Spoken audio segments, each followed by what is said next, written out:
Il me semblait clairement difficile d'aborder le projet ici présent au travers d'une chronique classique, parce que vu son ampleur et le côté assez impressionnant finalement de ces 4 longs métrages qui forment donc cette anthologie Blumhouse et Amazon Studios, je me suis dit que c'était intéressant de les aborder un à un et surtout de faire le bilan à la fin de tout ça, parce que finalement, mine de rien, au travers de ça, il y a un petit peu une représentation de ce que beaucoup de plateformes de VOD cherchent à proposer aujourd'hui pour divertir un petit peu les spectateurs et leur offrir l'équivalent de ce qu'il y a en salle de cinéma. Voici donc le projet de Jason Blum, patron de Blumhouse, et de Jeff Bezos, chef d'Amazon Studios. Un projet conçu pour le mois donc d'Halloween, prenant la forme d'une anthologie de 4 longs métrages sortis à quelques jours d'intervalle les uns les autres, mise en scène un peu de la même manière que la célèbre série de Charlie Brooker.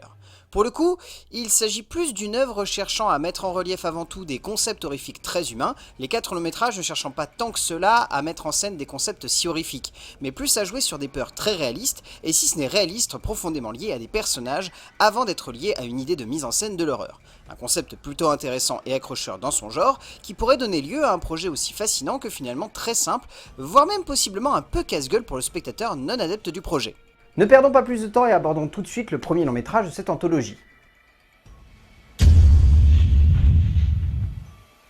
La première œuvre dont on va parler ici n'est pas forcément une œuvre qu'on pourrait qualifier de très originale finalement dans son concept ou dans sa forme. Tout simplement parce qu'il s'agit en fait d'un remake.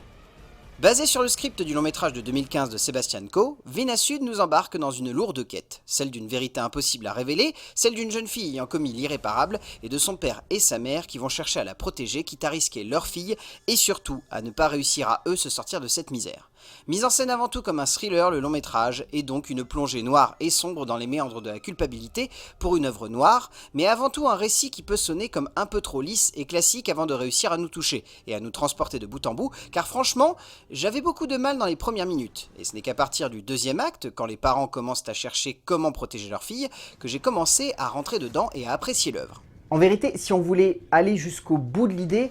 il faudrait que je spoil la fin en fait pour vous développer pleinement le sujet, mais on va éviter de le faire. Ça va être risqué, mais on va éviter de le faire. En gros, une révélation finale vient donner un tout autre sens au long métrage. Ce n'est pas une révélation finale qui incite à revoir le film et à lui donner un tout autre sens, quoique si l'on est observateur normalement cela suffit, mais il donne surtout quand même une seconde et forte intensité à l'œuvre, suffisante à donner un minimum de caractère à ce qu'il s'est passé. Franchement, avant ce retournement final, le long métrage de la cinéaste donne un peu l'impression de ne pas savoir dans quelle direction aller. Autant visuel que dramatique d'ailleurs, hésitant entre le drame familial et la fresque psychologique qui peine à être réellement torturée ou simplement à vouloir questionner le spectateur sur la place de la culpabilité. Mais heureusement et rapidement, tout cela prend un sens évocateur et logique qui donne du corps au métrage et le pousse dans un retranchement fédérateur et juste. Sans en faire un immense monument de logique, Vina Sud arrive au moins à en faire quelque chose de prenant et passionnant du début à la fin, chose un peu plus compliquée sur certains autres films. Là pour le coup, on commence un peu plus à rentrer dans la case du film à concept. On n'y met pas non plus les deux pieds, et quoique avec un certain recul, si un petit peu. Au travers du long métrage d'Emmanuel Osei Kuffour, on ressent deux choses. D'abord, au travers de ce pitch, on a la sensation de se sentir plongé dans une fresque à la Black Mirror, avec ce concept aux attraits très proches de la science-fiction et de notre rapport tumultueux avec la technologie. Un homme qui ne se souvient plus de grand-chose après un accident décide de se lancer dans le traitement d'une professeure et médecin qui serait capable de lui redonner la mémoire. Ensuite, on ressent la production, entre guillemets, à la Jason Blum, dans le sens où tout le long métrage tourne autour de ce concept et pose le spectateur dans une position où il se demande ce qu'il fait là et surtout ce qu'il risque d'advenir de ses personnages, et cherche alors à poser le spectateur comme un vrai témoin de la situation. Deux objectifs qui semblent avoir la même intensité, mais qui sombrent un peu dans les mêmes défauts également. Si le long métrage ne se perd clairement pas dans sa démarche, il le fait un peu plus en hésitant et en questionnant un peu trop facilement ses références. La série de Brooker est forcément convoquée par le biais de ce pitch et de la forme de son récit, mais dans le visuel et le côté anxiogène de l'œuvre, le metteur en scène américain convoque avec un peu de lourdeur un certain Jordan Peele, en allant allègrement repomper certains effets de Get Out et ne parvenant pas alors à illustrer de manière assez fraîche son œuvre, la posant alors comme un ersatz d'une pop culture horrifique mal dosée. Reste heureusement que par la forme de son récit, par sa logique de montée en tension et encore une fois par une révélation de milieu de métrage ici par contre qui donne du renouveau à l'œuvre et nous permet ainsi de nous laisser embarquer avec forme et force dans la logique du récit, on ressent tout de même une certaine intensité qui pousse le spectateur à se laisser entraîner par l'œuvre et à en voir le bout même si le chemin est un poil long. Une vraie idée qui, entre les mains du cinéaste ici présent, ne réussit pas forcément à trouver la meilleure forme et la meilleure logique, mais reste tout de même aboutie jusqu'au bout, et ça reste quand même une jolie idée amenée jusqu'au bout.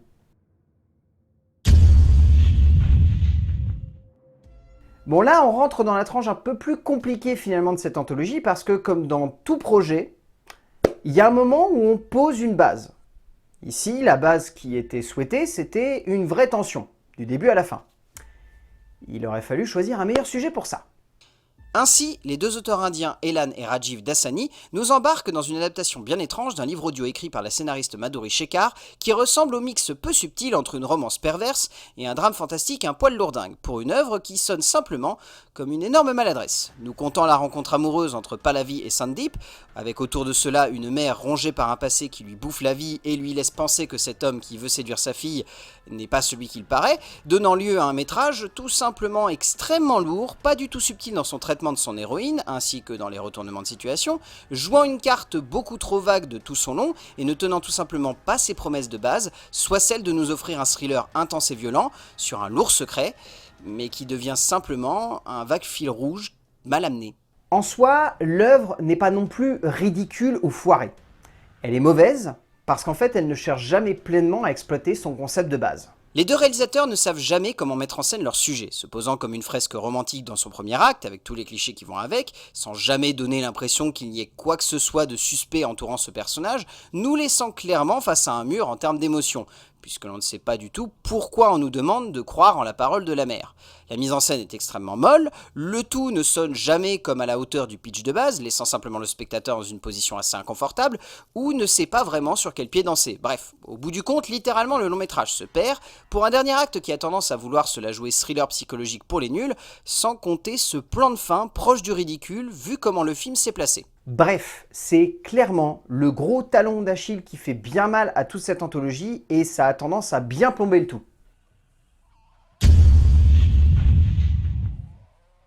Le dernier film que l'on va aborder choisit de lier, encore une fois, deux choses que j'aime beaucoup, le cinéma et la musique. Et surtout de jouer sur le côté à cran finalement de leur liaison.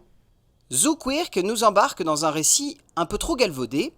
mais qui prend une forme assez intrigante par le biais des traits de cette rivalité entre jumelles, autour d'une place de leader dans un orchestre de fin d'année au sein d'une grande école de musique américaine. Pour une œuvre qui aurait pu se limiter à un empilement de clichés et de facilité, mais qui donne finalement lieu à un métrage haletant et passionnant. Lorgnant clairement du côté d'un film français très important de ces dernières années, un peu évident par instant, la cinéaste nous passionne par son sujet en 2 temps et 3 mouvements, par une maîtrise de sa mise en scène et une esthétique tout simplement léchée qui ne se limite pas simplement à mettre en relief une tension évidente, mais crée son petit univers, et sait se tenir pour donner lieu à un tout qui de bout en bout, va bien plus loin que la simple petite idée de base. Sans pour autant maîtriser tout son ensemble, il y a quand même quelques petites maladresses par-ci par-là, on sent que Zooquirk est vraiment passionné par son personnage central et surtout par son avancée dans le récit. C'est cela qui rend l'œuvre de la metteur en scène juste, cette maîtrise de l'intensité, de cette montée en crescendo qui ne s'arrête jamais et qui nous passionne, comme évoqué avant, en 2 temps 3 mouvements, sans la moindre hésitation, et donne lieu à une rivalité glaçante, mais qui gagne également en profondeur par le biais de ce chemin de croix qui résonne comme l'étape nécessaire pour une virtuose afin de se découvrir. Se perdant peut-être un peu dans un dernier acte qui brûle les étapes, Quirk ne perd pas pour autant le fil de la base de son récit, parvenant à le rendre tout simplement génial, à faire en sorte que l'on ressorte fasciné par l'œuvre, et pour le coup, celle-ci ne se base pas sur un twist de fin qui pourrait paraître un peu trop lourd, comme cela a pu être le cas sur les autres films de cette anthologie, mais simplement en jouant avec nous jusqu'au bout d'une œuvre qui sonne comme forte et intense. Une vraie surprise qui parvient à conclure cette anthologie et à lui donner une note positive sur la fin.